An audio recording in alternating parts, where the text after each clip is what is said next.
Okay बेटा, test cross is a kind of a cross by which we are able to find out, ठीक है, कि the F1 offspring which we obtain from the true breeding parents, ठीक है, when we done you can say hybridization among them, so the F1 offspring which we obtained, ठीक है, according to the law of dominance, law of dominance हमें ये कहते हैं कि F1 जो है ऑफस्प्रिंग वही करेक्टर शो करेगा that is the character of the dominant parent, ठीक है बेटे। तो उस केस में वो कहते हैं कि वी नो दैट कि F1 जो है उसमें बोथ द करेक्टर्स, ठीक है, of the parents they are actually present. So when we done the selfing of this F1 offspring, ठीक है, तो in the F2 we obtained both type of characters, ठीक है, we obtained some of the offsprings which are homozygous, dominant type of offsprings, we also obtained some other offsprings which are heterozygous, ठीक है, and some are homozygous recessive। तो कहते हैं कि test cross जो है एक ऐसा मेथड है जिसकी हेल्प से हम ये पता लगा सकते हैं कि जो हमें टॉल करेक्टर नजर आ रहा है, सपोज करिए we have selected the characters tall and dwarf for the pea plant, so you know that according to the law of dominance in the F1 generation all the plants are supposed to be tall, okay, if Mendelian inheritance is followed, but when you do the selfing of this F1 offspring, then we obtain dominant characters as well as we also obtain some of the offsprings which are in heterozygous condition, ठीक है, कुछ तो homozygous tall होंगे, कुछ heterozygous tall होंगे, पर वो कहते हैं कि we are not able to find out कि which is actually the homozygous tall and which is actually the heterozygous tall, ठीक है, क्योंकि हमें फिनोटाइप ही नजर आता है, फिनोटाइप में दोनों ही प्लांट चाहे वो होमोजाइगस है चाहे वो हेट्रोजाइगस है, दोनों ही हमें कैसे नजर आते हैं, टॉल नजर आते हैं। तो उस केस में हम कैसे पता लगाएंगे कि जो हमें टॉल प्लांट नजर आ रहा है वो एक्चुअली होमोजाइगस टॉल है या फिर वो हेट्रोजाइगस टॉल है। तो उसके लिए हम क्या करते हैं, टेस्ट क्रॉस करते हैं, ठीक बेटे। हमेशा याद रखिए कि in the test cross one of the parent that is selected for this cross is always homozygous recessive parent, ठीक है, हमेशा टेस्ट क्रॉस के अंदर एक पेरेंट जो है वो होमोजाइगस रिसेसिव पेरेंट होता है, और वो कहते हैं कि जो दूसरा पेरेंट है उसकी दो कंडीशंस हो सकती हैं, whether it may be homozygous dominant type of character, ठीक बेटे, या फिर वो कहते हैं कि वो हेट्रोजाइगस हो सकता है। तो अगर मैंने toll and dwarf character consider किए हैं तो दिस मीन्स एक पेरेंट जो है उस केस में होमोजाइगस ड्वार्फ होगा एंड दूसरा पेरेंट जो है वो या तो होमोजाइगस टॉल हो सकता है या फिर हेट्रोजाइगस टॉल हो सकता है, ठीक है बेटे। तो फर्स्ट कंडीशन में लेती हूँ, तो फर्स्ट कंडीशन में मैंने क्या किया, एक ऐसा पेरेंट सेलेक्ट किया जो कि होमोजाइगस टॉल है और उसको मैंने उसकी क्रॉसिंग किसके साथ करवाई है, होमोजाइगस ड्वार्फ के साथ कराई है। तो how can you write the makeup of such a parent who is homozygous tall? तो उस केस में वो कहता है कि homozygous tall को डेजिग्नेट करने के लिए हम यहाँ पे लिखेंगे कैपिटल टी, कैपिटल टी, ठीक बेटे। homozygous dwarf के लिए हमारे पास जीनोटाइप होगा स्मॉल टी, स्मॉल टी। तो देखो यहाँ पे नीचे उसने दोनों ही केसेस आपको बताए हुए हैं। तो उस केस में वो कहता है कि अगर हमने जो है एक ऐसा पेरेंट जो है वो सिलेक्ट किया है, ठीक है, जिसके अंदर वो कहते हैं कि होमोजाइगस एलील्स प्रेजेंट हैं, दोनों ही एलील्स एक जैसे हैं यानी कैपिटल टी है, एंड दूसरी तरफ हमारे पास स्मॉल टी है। तो देखो 4 टाइप ऑफ एलील्स हमारे पास क्या हो जाएंगे, कैपिटल टी, स्मॉल टी, ठीक है।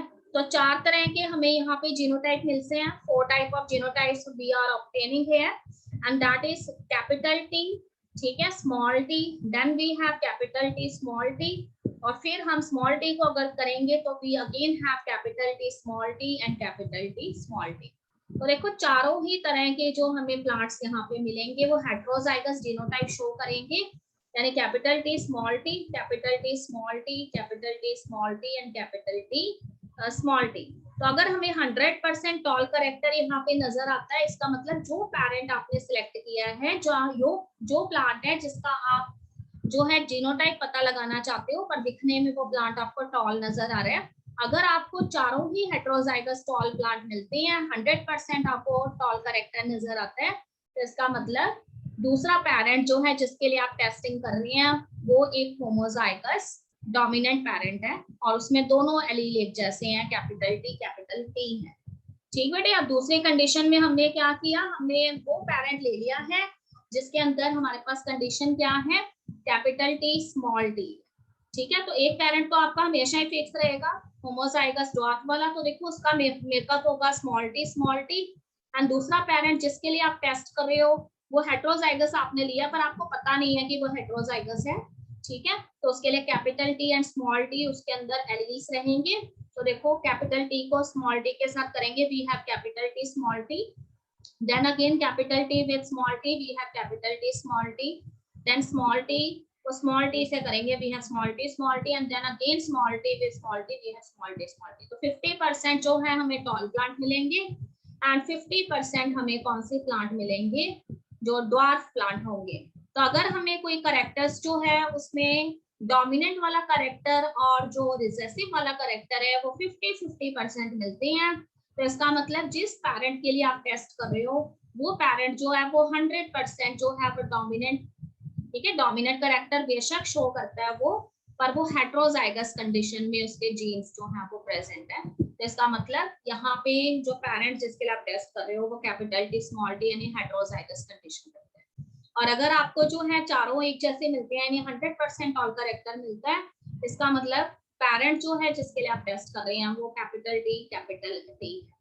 ठीक बेटे, बस इतनी सी बात आपने याद रखनी है कि टेस्ट क्रॉस जो है उसके अंदर एक पेरेंट जो है वो हमेशा होमोजाइगस, ठीक है, रिसेसिव पेरेंट होता है और दूसरा पेरेंट जो है वो होमोजाइगस डोमिनेंट और हेटेरोजाइगस डोमिनेंट हो सकता है। तो अगर आपने होमोजाइगस डोमिनेंट लिया है तो आपको जो डोमिनेंट करेक्टर है वो 100% मिलेगा, और अगर आपने हेटेरोजाइगस पेरेंट के लिए टेस्ट किया है तो आपको 50% डोमिनेंट करेक्टर मिलेगा और 50% आपको जो है रिसेसिव करेक्टर मिलेगा। ओके बेटे, तो ये वाला हमारा हो गया। ठीक है, तो उसके बाद देखो this is clear to all of you, so this completes your chapter also, but before this I want to show you one more, see this one,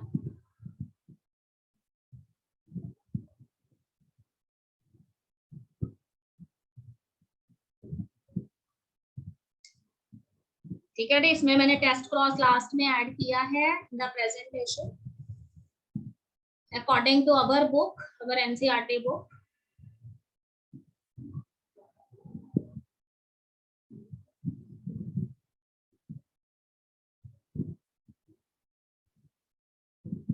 ये देखो बेटे, ठीक है, I have written here the individuals that show the dominant phenotype, ठीक है, ऐसे individuals जो कि डोमिनेंट फिनोटाइप जो है उसको शो करते हैं, and are homozygous are called pure breeding individuals. ठीक है, तो individuals that show dominant phenotype and are heterozygous they are called actually the carriers.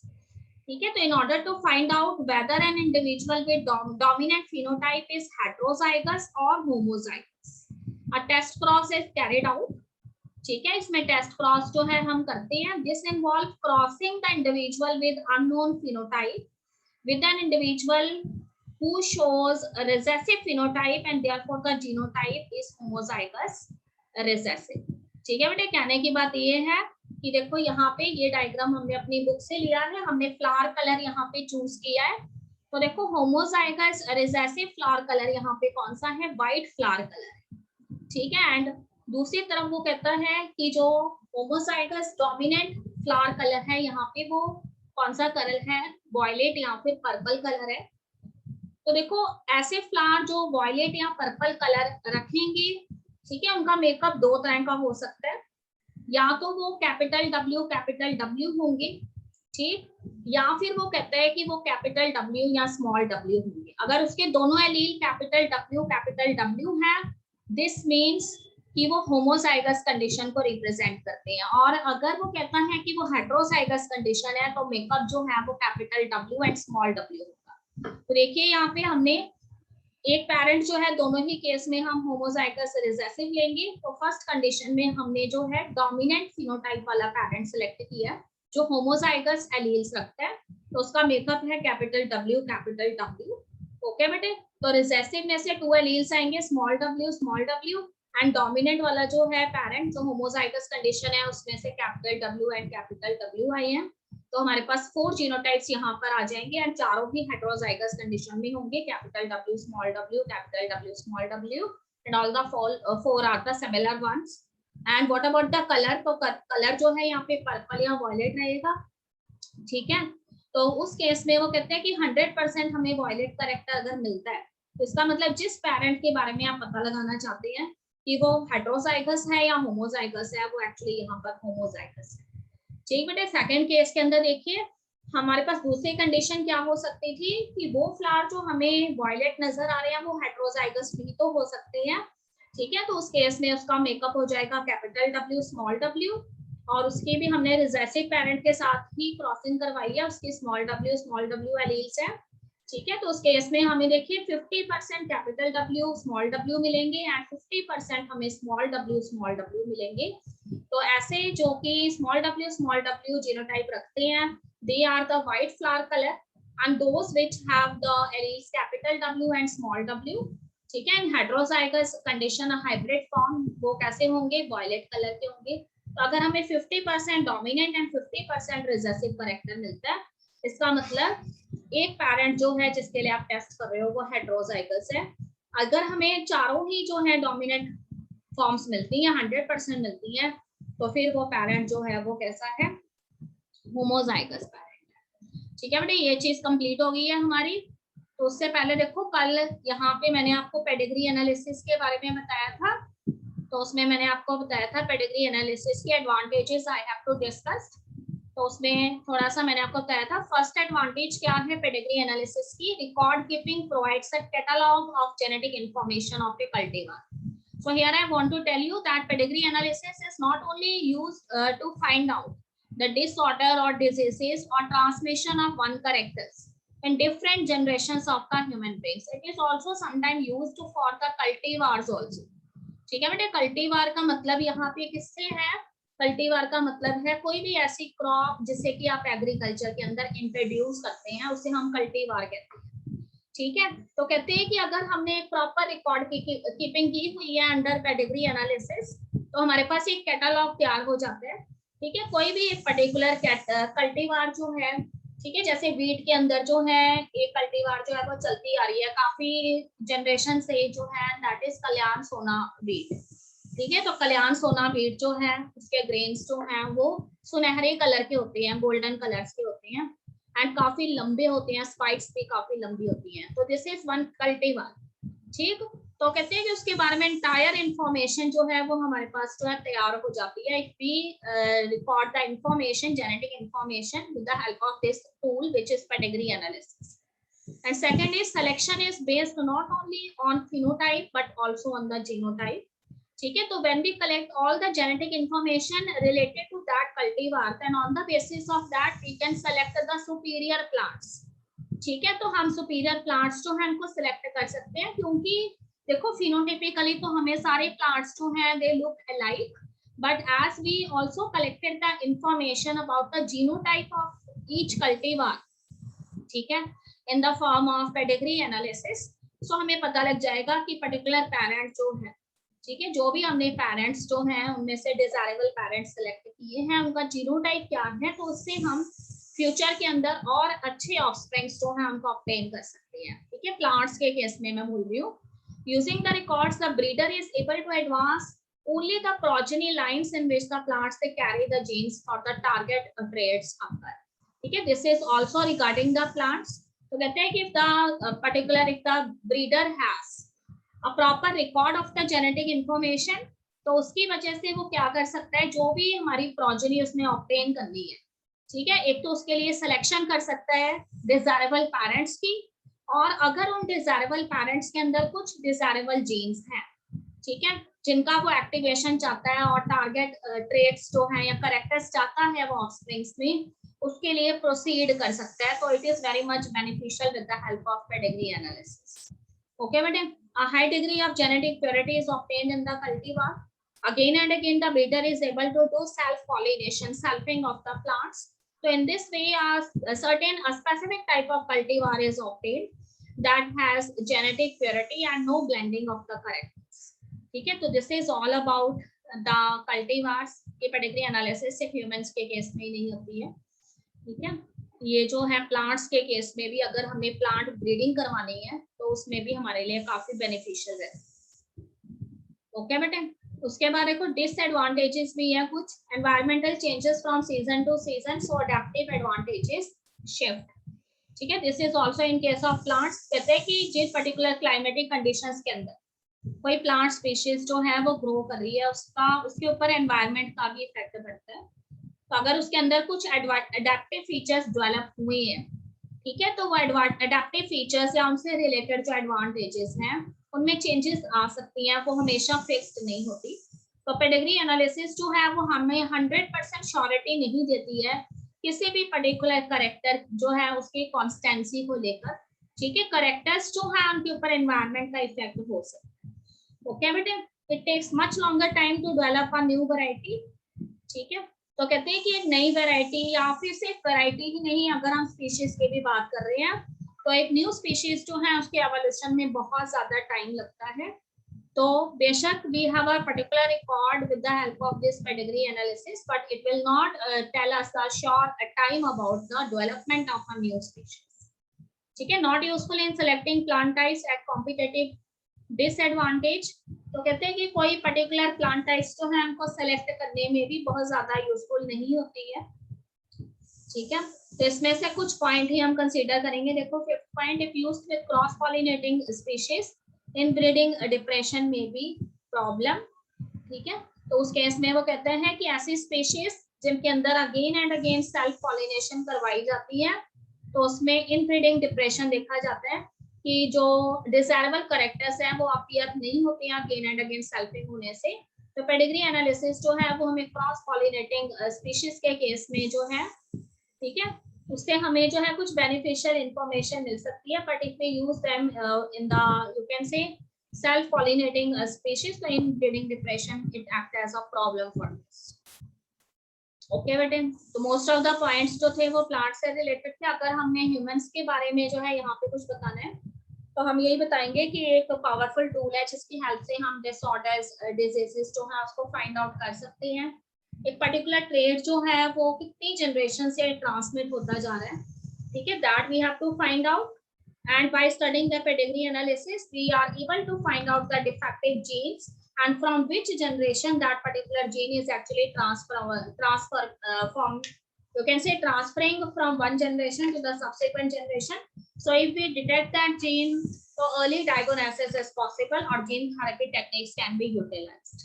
ठीक है, कोई पर्टिकुलर फैमिली जो है उसके अंदर वो कहते हैं कि सर्टेन जीन्स जो है वो किसी particular type of genetic disease से रिलेटेड है, जनरेशन टू जनरेशन मूव कर रहे हैं.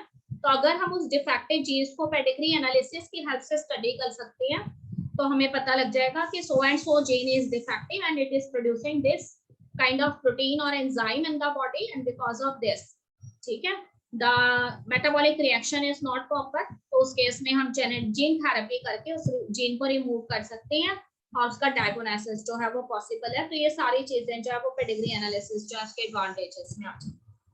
ठीक बेटे, तो अब ये चैप्टर हमारा कंप्लीट हो गया है. अब मैं एनसीईआरटी क्वेश्चंस पर हूँ. ओके बेटे, क्वेश्चन नंबर 1 पे आएंगे सभी student. I am on page number 93. ठीक है बेटे, page number 93. Mention the advantages of selecting P plant for experiment bye Mendel. हाँ जी, कहता है कि पी प्लांट जो है इसको सिलेक्ट किया, मेंडल जो थे उन्होंने पी प्लांट को सिलेक्ट किया था अपने एक्सपेरिमेंट्स के लिए. तो पी प्लांट में ऐसी कौन सी एडवांटेजेस थी because of which Mendel has selected only P plant for his experiments. या students, you can raise your hand if you want to give the answer.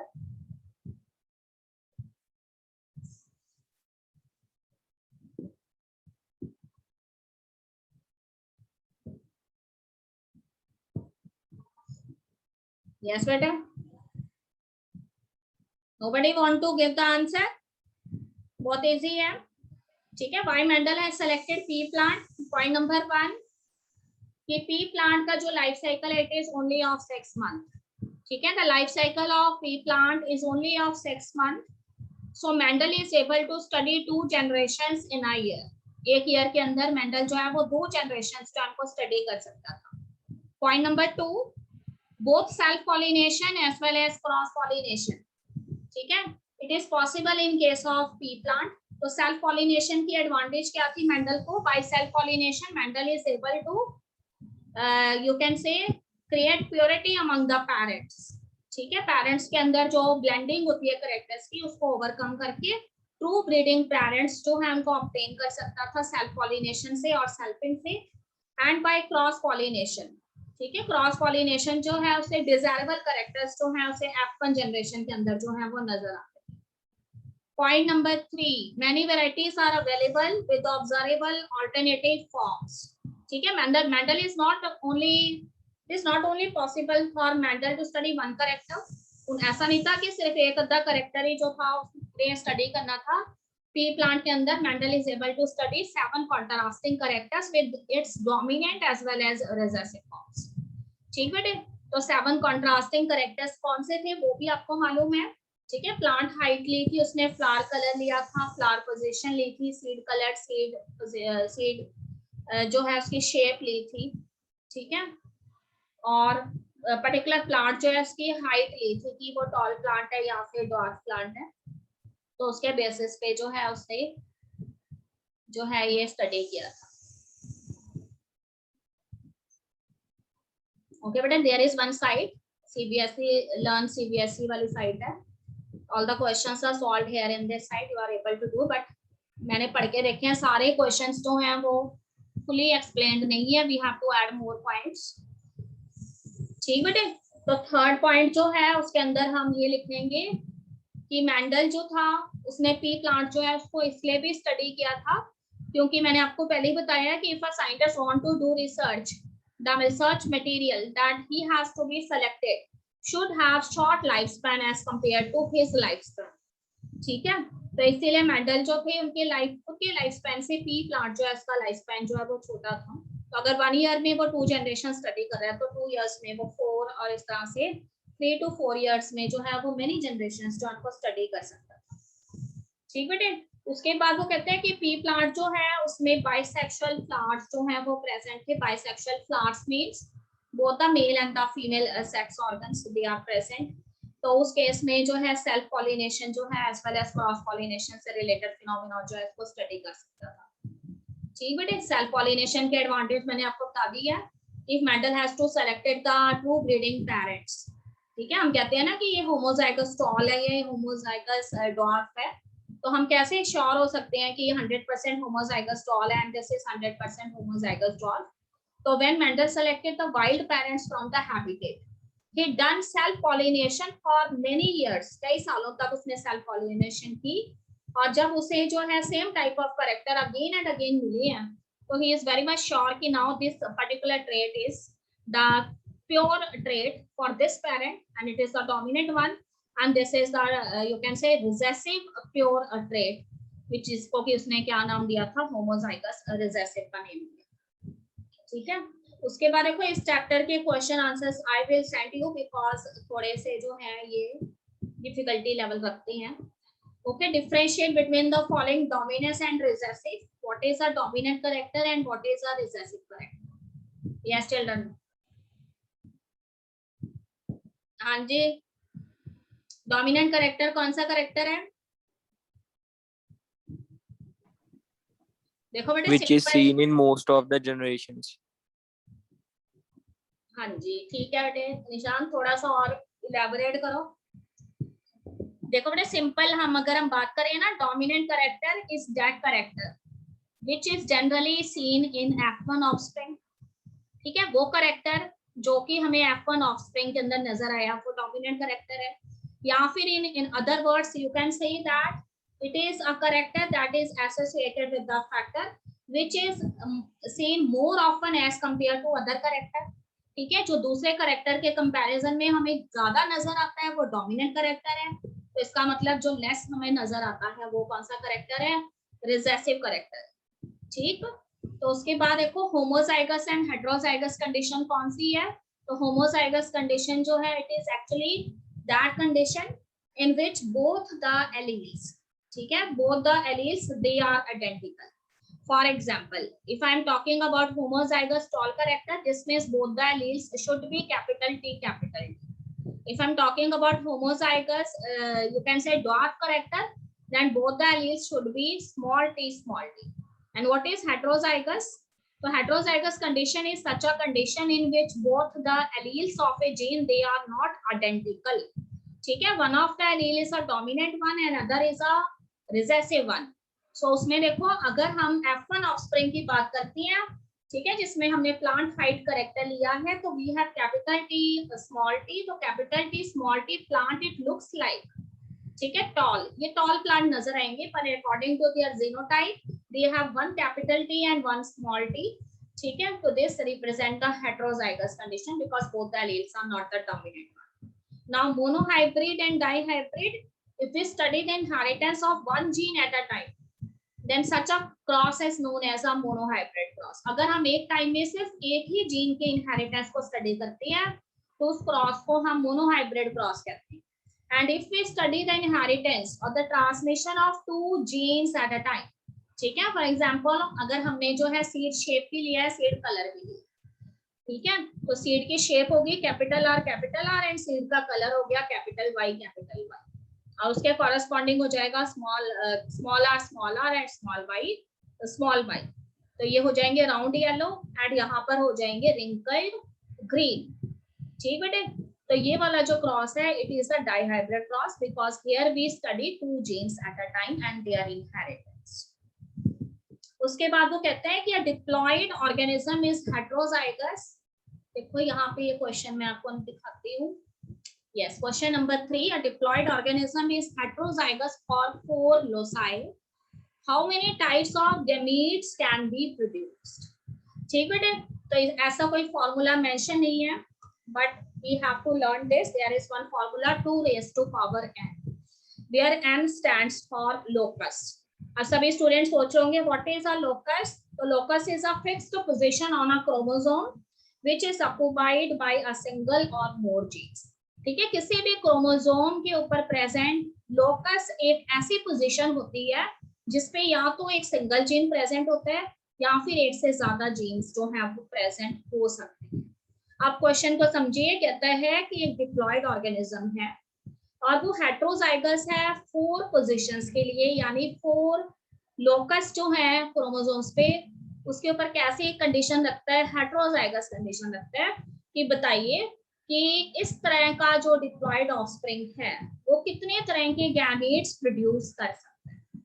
ठीक है बेटे, एक चीज तो आपने याद रखनी है कि डिप्लॉयड ऑर्गेनिज्म जो है वो हेटेरोजाइगस कंडीशन रखता है, मतलब उसके दोनों एलील जो है वो एक जैसे नहीं है। ठीक है, तो आइडेंटिकल एलील्स बिल्कुल नहीं है, और 4 पोजीशन पे ऐसी जीन्स मौजूद हैं जो हेटेरोजाइगस कंडीशन रखती हैं।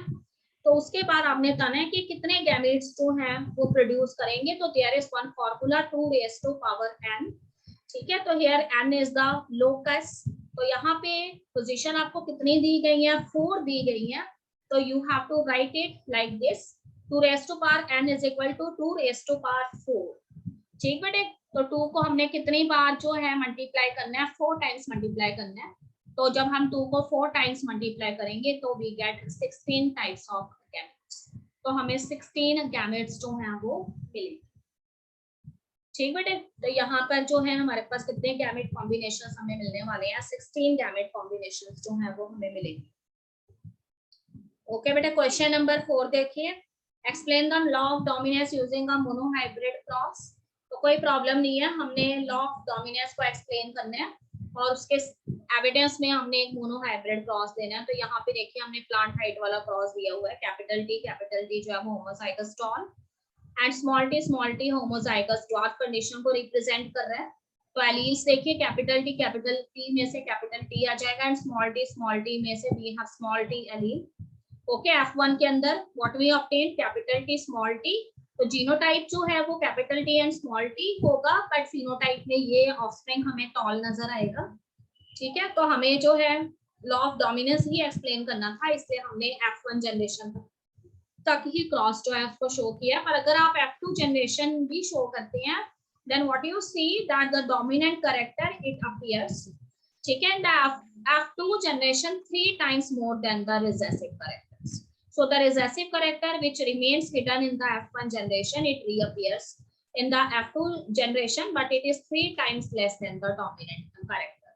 तो फिलहाल आप यहाँ तक ही क्रॉस को रखेंगे। अब देखिए define and design a test cross. आपको पता है अब कि टेस्ट क्रॉस हम कैसे करते हैं। तो test cross is actually a type of a cross by which you are able to find out that the characters, the dominant character which you obtained in the F2 generation, whether it is a homozygous dominant or it is a heterozygous type of condition. ठीक है, तो हमेशा एक चीज याद रखिए कि test cross में एक पैरेंट जिसके साथ आप क्रॉसिंग करवाते हो वो हमेशा रिसेसिव पैरेंट हो। तो यहाँ पे देखिए हमने प्लांट हाइटी लिया अगेन, तो रिसेसिव पैरेंट जो है हमारे पास वो स्मॉल टी को रिप्रेजेंट कर रहा है। ठीक है, और अगर हमारे पास जो टॉल पैरेंट हमें नजर आ रहा है वो एक हेटेरोजाइगस कंडीशन रखता है, तो सबको पता है कि capital T and small T उसका मेकअप होगा, और वो एलील्स हमें कौन सी देगा, कैपिटल टी स्मॉल टी, जबकि ड्वार्फ में से हमें दोनों ही एलील स्मॉल टी आए। ओके बेटे, अब एल्जेब्रिक एक्सप्रेशन जैसे सॉल्व करते हैं ना वैसे ही इसको सॉल्व किया जाता है। पहले हमने कैपिटल टी को लेके इन दोनों स्मॉल टी के साथ करना है, फिर स्मॉल टी को लेके दोनों स्मॉल टी के साथ करना है। ठीक है, तो देखिए कैपिटल टी को स्मॉल टी से किया तो capital T small T, capital T को फिर स्मॉल टी से किया, then capital T small T, then small T को स्मॉल टी से। ठीक है, तो फिर अगेन स्मॉल टी को स्मॉल टी से, तो दो हमें स्मॉल टी मिल जाती है। 50% हमें टॉल मिलते हैं, 50% ही हमें डॉर्फ मिलती हैं। तो हमें पता लग जाता है कि पर्टिकुलर पेरेंट जिसके लिए हम टेस्ट कर रहे हैं वो हेटेरोजाइगस कंडीशन में है। तो दूसरे केस भी मैंने आपको कहा था, अगर यहाँ पे कैपिटल टी स्मॉल टी की जगह पे मैं कैपिटल टी लेती हूँ तो मुझे सारे के सारे एलील्स जो हैं, ठीक है बेटे, तो मेरे पास सारे के सारे जो गैमेटिक कॉम्बिनेशंस मेरे पास आएंगे वो कैपिटल टी स्मॉल टी होंगे। 4 मुझे ऐसे मिलेंगे, और 100% मुझे कौन सा करेक्टर मिलेगा, tall character which is the dominant character. तो I am able to find out कि जो पैरेंट मैंने यहाँ पे जिसके लिए टेस्ट क्रॉस किया है वो parent actually homozygous tall parent है। ओके बेटे, तो सी यहाँ पर कहते हैं कि using a Punnett square work out the distribution of phenotypic features in the first filial generation after a cross between a homozygous female and a heterozygous male for a single locus। ठीक है, question से बिल्कुल भी नहीं डरना है, बहुत ही easy question है। कहता है कि एक पुनेट स्क्वायर बनाकर आपने ये बताना है कि फर्स्ट फीलियल जनरेशन जो है उसमें फिनोटाइपिक फीचर्स जो हैं वो किस तरह से हमें नजर आएंगे अगर क्रॉस किसके बीच में किया गया है, होमोजाइगस फीमेल है और हेटेरोजाइगस मेल है। ठीक है, बहुत इजी है। अगर होमोजाइगस फीमेल है इसका मतलब उसका मेकअप जो है उसमें दोनों ही एलील्स कैसे होंगे, आपके डोमिनेंट एलील्स होंगे। होमोजाइगस कंडीशन में दोनों एलील एक जैसे होते हैं, आइडेंटिकल होते हैं। तो देखिए यहाँ पे हमने फीमेल के लिए कैपिटल टी, और मेल कैसा है, हेटेरोजाइगस है, तो मेल के लिए हमने लिया है कैपिटल टी स्मॉल टी। ठीक बेटे, 4 टाइप ऑफ एलील्स हमें मिल जाएंगे, कैपिटल टी यहाँ से 2 आएंगे, and capital T and small T यहाँ से 2 आएंगे। तो देखिए एक तरफ आपने जो है किसी एक के एलील्स लिख लेने हैं, तो यहाँ पे देखिए हमने मेल के एलील्स यहाँ लिख लिए हैं capital T small T, and female के एलील्स टॉप पे लिख लिए हैं कैपिटल टी। अब उसी तरह से इसको सॉल्व करना है एल्जेब्रिक एक्सप्रेशन की तरह। तो कैपिटल टी को कैपिटल टी से किया, both the alleles are capital T, then again capital T with capital T, both the alleles are capital T. Then small T को कैपिटल टी से करेंगे तो capital T small T, and small T को capital T से करेंगे तो capital T small T. ठीक है बेटे, फिनोटाइप में चारों के चारों हमें कैसे नजर आएंगे, तो कहते हैं कि चारों ही हमें टॉल नजर आएंगे, क्योंकि कैपिटल टी भी टॉल है and capital T small T भी टॉल है फिनोटाइपिकल। पर जीनोटाइपिक रेशियो जो है उसमें हमें कैसे नजर आएंगे, तो capital T and small T के बीच की रेशियो जो है वो 2:2 की होगी। 2 ही हमें कैपिटल टी मिले हैं एंड 2 ही हमें कैपिटल टी स्मॉल टी मिले हैं। ठीक है, तो 1:1 की रेशियो में 50-50% दोनों हमें मिले। ठीक बेटे, उसके बाद देखिए बहुत इजी क्रॉस है। When a cross is made between a tall plant with yellow seed and a tall plant with green seed. ठीक है, आपको मेकअप उसने ऑलरेडी बताया हुआ है, capital T small T, capital Y small Y, then capital T small Y, यानी dihybrid cross है। हमने ऑफस्प्रिंग बतानी है 2 कंडीशंस में, टॉल और ग्रीन हमें कितने मिलते हैं, एंड ड्वार्फ एंड